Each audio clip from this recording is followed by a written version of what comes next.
Hello, wrestling fans, and welcome to another edition of the Monday Night Raw Review. I'm your host, the Invincible E. Vincent. This show is brought to you by UnifiedWrestling.com and 123wrestling.co.uk. All right, tonight's show is the final lead-up for Monday Night Raw going into Wrestlemania, and they ended off with a bang. But first, let's start with the first match, which was a tag team match. By the way, they were coming out of Atlanta, Georgia. First match, tag team match. This was Randy Orton and Sheamus versus Daniel Bryan and Kane. And again, this is leading it up into the individual matches that both of these pairs of teammates are going to be having. Randy Orton's going to be going against Kane at WrestleMania, and Sheamus is going to be going against Daniel Bryan later on for the championship belt, for the heavyweight championship belt. Now, while Sheamus was distracted by Daniel Bryan, Kane was able to catch Sheamus with an uppercut from outside of the ring that basically sent Sheamus out of the ring. Bryan was able to follow up with a flying knee, and after they went to the commercial break, the match basically ended as Sheamus was getting ready to deliver the brogue kick to Daniel Bryan. AJ runs into the ring again to protect her man, and as the ref removes her, Sheamus tries for the brogue kick, but Daniel Bryan gets out of the way, and Sheamus hooks his leg on the top rope. Now, from outside of the ring, Kane gives him a chop to the neck, actually chokeslams Sheamus from the apron, and from that, while he's on the ground, Daniel Bryan is able to get the pin. And so the win goes to Daniel Bryan and Kane. And now, following that, Michael Cole gets into the ring, and he announces that he has been made the official commentator for Team Johnny, John Laurinaitis' team from Monday Night Raw, that is going to be going against Teddy Long's team at WrestleMania. And he's out there complete with red shirt on, with a picture of John Laurinaitis' face on it, all the trappings, and he's very proud to go ahead and introduce John Laurinaitis, who comes out and in turn introduces Vicky Guerrero as the flag bearer for Team Johnny, and David Otunga also comes out as the team captain. They go up to the ring. Booker T is protesting against Michael Cole's actions, and he announces himself as the official commentator for Team Teddy. Now, after this, Teddy Long comes out, and Santino Marella and also Hornswoggle come out, and they come to the ring for the match between David Otunga versus Santino Marella. Now, as this match goes on, Hornswoggle winds up getting into the ring, waving the Team Teddy flag. Otunga snatches the flag away from Hornswoggle, goes to hit Hornswoggle with it, but bounces it off of the top rope and whacks himself in the head. And that allowed Santino Marella to get the Cobra and the pin.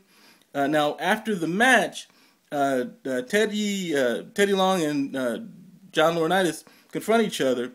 Now, as Santino squats down behind John Laurinaitis, Teddy pushes him over, Three Stooges style, and John Laurinaitis pops back up. He whips off his tie and his jacket, getting ready to fight Teddy Long, and Santino gets ready to set him up for the Cobra, but before he can do that, The Miz pops up out of nowhere, drops the skull-crushing finale on Santino, and basically secures his spot on. John Laurinaitis pops up and tells Miz that due to his actions of saving John Laurinaitis, he secured a spot on Team Johnny.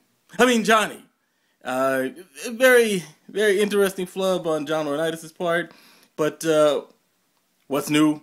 We move on. After that, there was a short promo of the Rock vs. Cena match. And then after that, a promo for actually a little bit longer one, for The Undertaker's history.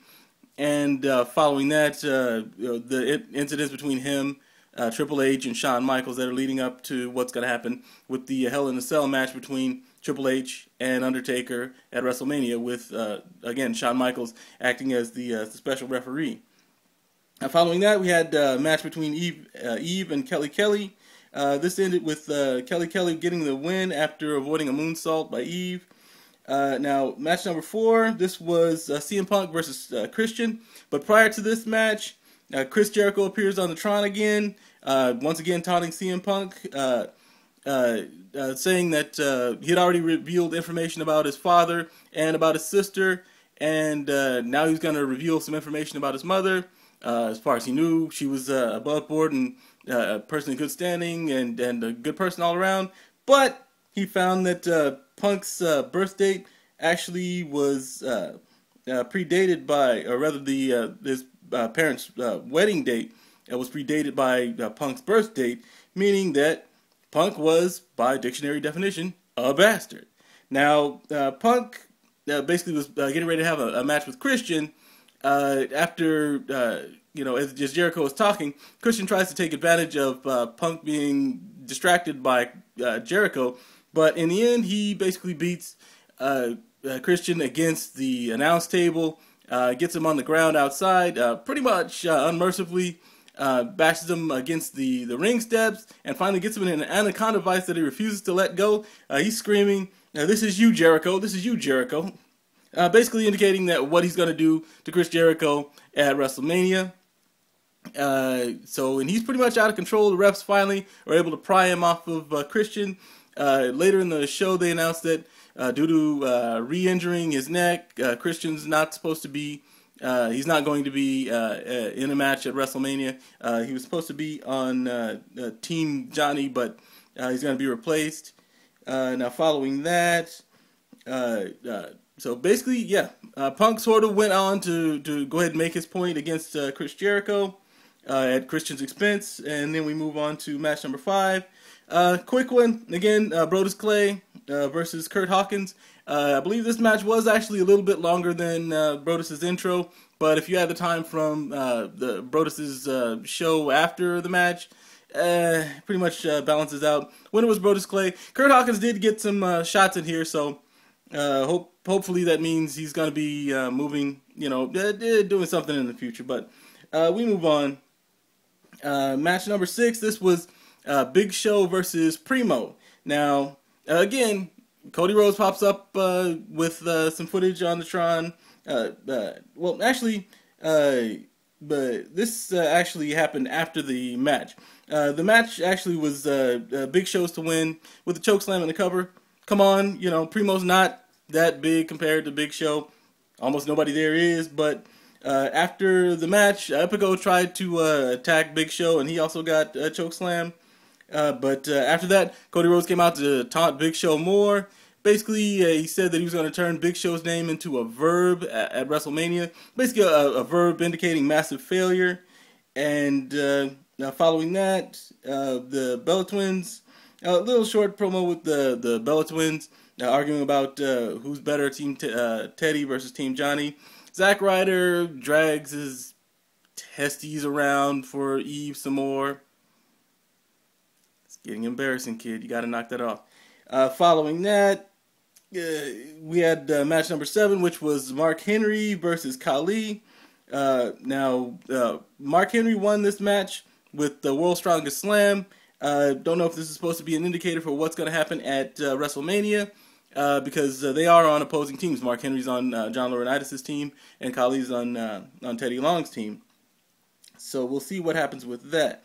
Now, after this match, John Laurinaitis actually shoves Teddy Long in the ring with Mark Henry, and then calls out the rest of Team Johnny to sort of keep Teddy Long trapped so he can't get out.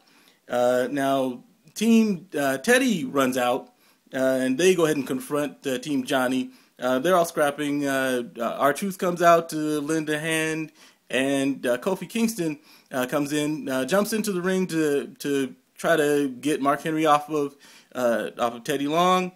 Mark Henry catches him in the air and delivers the World's Strongest Slam, and that was pretty much all of Kofi's action right there. But following that, Henry menaces Teddy Long some more. Excuse me. And guess who pops up? Booker T leaves the announce table, comes in and goes toe-to-toe with Mark Henry, catches him with the switch kick, and basically puts him down. So after that, Teddy Long thanked him and offered him a spot on Team Teddy. So looks like Booker T is going to see some action this Sunday. Didn't see that coming. Ought to be good. Now, finally, after that, we had the promo for John Cena and The Rock coming out and confronting each other about what's going to happen on Sunday. This was one of the best promotions I've seen in a long time. The Rock came out. He saluted the crowd. He said that at WrestleMania 20, it looked like it was the last match that he was going to have at a WrestleMania, and people kept asking him when he was going to come back, and it was not ever made plain until last year. One night after WrestleMania last year, they made the announcement that he was going to go ahead and wrestle John Cena this Sunday, and he said that Cena has become one of the most favored wrestlers of all time, but he's never faced anyone like The Rock. At which point John Cena comes down. He says that The Rock is only half right, and that even though he's one of the best trash talkers in the business, for a 10-year stretch, when anybody wanted to get over, who did they step over besides John Cena? John Cena had been the person that basically people would talk smack about in order to get over. And at this point, the crowd started chanting the famous chant, "Let's go Cena, Cena sucks." And he says that, even though The Rock is the most electrifying man in all the wrestling, nobody engenders as much pure emotion as John Cena. And it's conflicted. It's never all 100%. He also asked The Rock if he realized that John Cena had been in the WWE longer than he had. The Rock blew up in the Attitude Era and came back an international superstar, but meanwhile, John Cena had been there, just plugging away all this time. And he said, and I quote, "I will be goddamned if you come in a visitor and take my life." He says that wrestling in the WWE is his life, and that's why he has to win this Sunday. The Rock says that he is no visitor. The house that John works at, he helped build, and that he's coming back basically to solidify his legend. He indicated that never before has a man been able to say that at WrestleMania he beat Hulk Hogan, he beat Stone Cold Steve Austin, and he beat John Cena. Which is true. That would be pretty huge. I mean, that's the three biggest dudes over the last, whatever, not counting The Rock, So, very good point. The Rock says that on a professional level, in order to be the best in WWE history, he has to beat John Cena. And on a personal level, he just doesn't like him.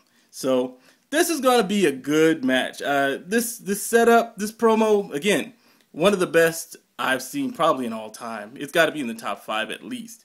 So it's all there. Everything's on the table. All it is left is to dig in on Sunday. So hope you guys already ordered it. I already got my arrangements made. So we'll see what happens on Sunday. Be sure to check out the TNA show on Thursday with Caesar Scorpio. And for myself, the Invincible E. Vincent. Take care and enjoy the rest of your week.